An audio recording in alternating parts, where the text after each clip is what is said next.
When it comes to console remodels, Sony will always have you covered because they are the most consistent. Nintendo stopped doing it consistently after the SNES, and Microsoft only really did it with the Xbox 360. The Xbox One S and the One X are upgrades, not just physical remodels, so they don't count. Poor Sega only got to remodel the Genesis, as both the Saturn and the Dreamcast died before either could get their shot at a remodel. Yeah, the PS5 Slim was inevitable. Anybody who's gamed in the last generation could have told you that. Still, I think it would be a good time to look at all the Slim PlayStations that have come and gone throughout the years, because I'm fun like that.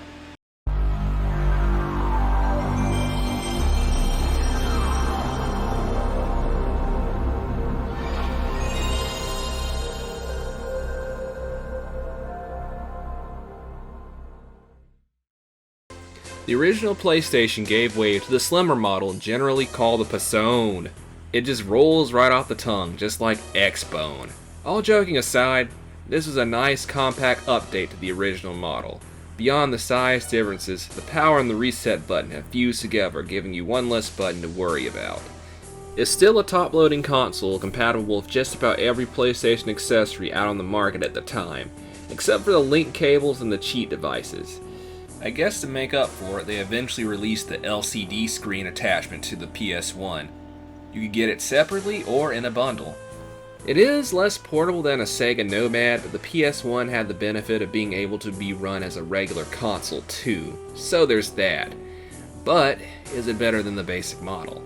Depends on the crap you want to hook into it.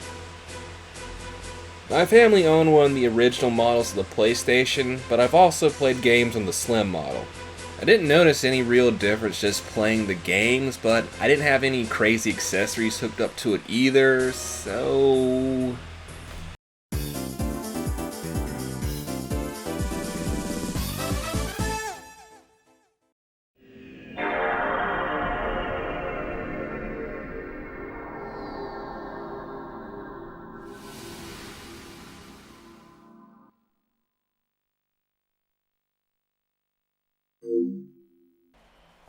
The PlayStation 2 was a beast, and had what is perhaps the longest life cycles of any console being supported up to the beginning of 2013. The fact that you were basically getting a DVD player for free on top of the next generation console was a no-brainer. Just like its predecessor, the PS2 would slim down a few years later with most of its features intact. The DVD player, backwards compatibility with the PS1, it's all here. The biggest physical difference besides the size drop is the disk drive, which is now a top loader. The basic model had a tray that came out of the front. There was also this weird on-off switch on the back of the system that got removed too. Speaking of removals, the expansion bay was also removed. This basically meant that some games would take longer to load than others if it was used in the original model, and in the case of Final Fantasy XI, it could only be played on the original model. As you can see, the differences are slightly more pronounced this time, but is it better than the basic model? I mean, it's technically a downgrade. There are some games that run differently and load longer on the Slim model. Final Fantasy XI is unplayable on the Slim, so if you got a PS2 just for that, and you only had the Slim, you'd be screwed. On the other hand, Final Fantasy XI was on Xbox 360 and PS3, so it wasn't like it was a console exclusive, so...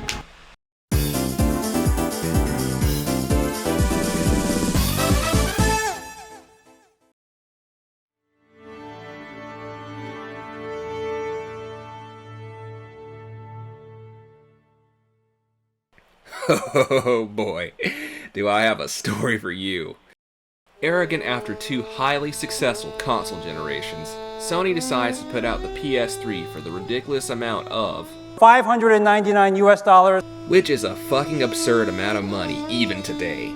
Anyway, fast forward to 2009 and the PS3 gets its first remodel dubbed the PS3 Slim. It came out at half the price, about half the size, and had all the features of the PS3 Fat. Okay, got my disc ready, about to play me some Marvel 2 on PS3. Pop this bad boy in. I cannot wait for this shit, man. I haven't played Marvel 2 in so long. Wait.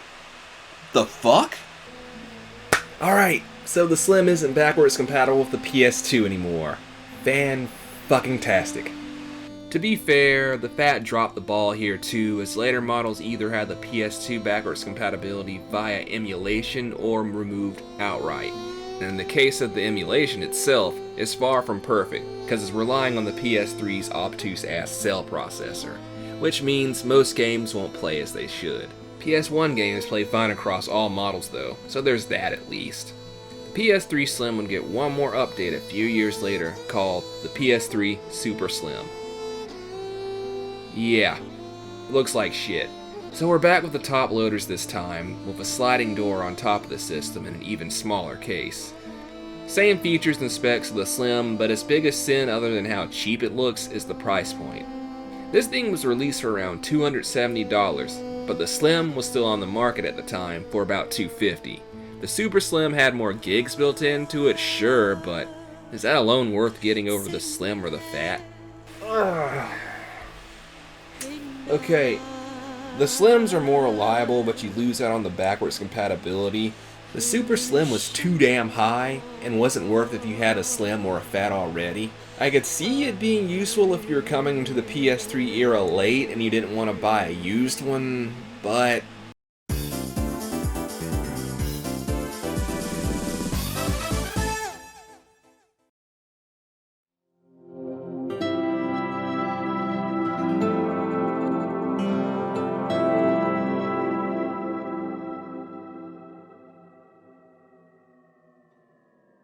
Lastly, we have the PS4.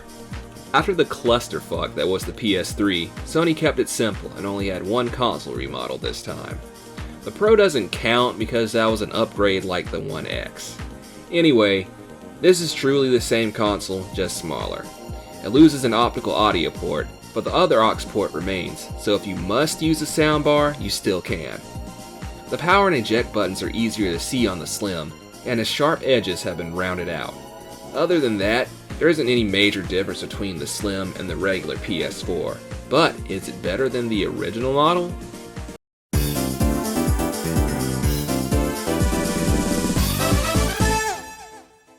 If I were to get one today, that would be the one I would get.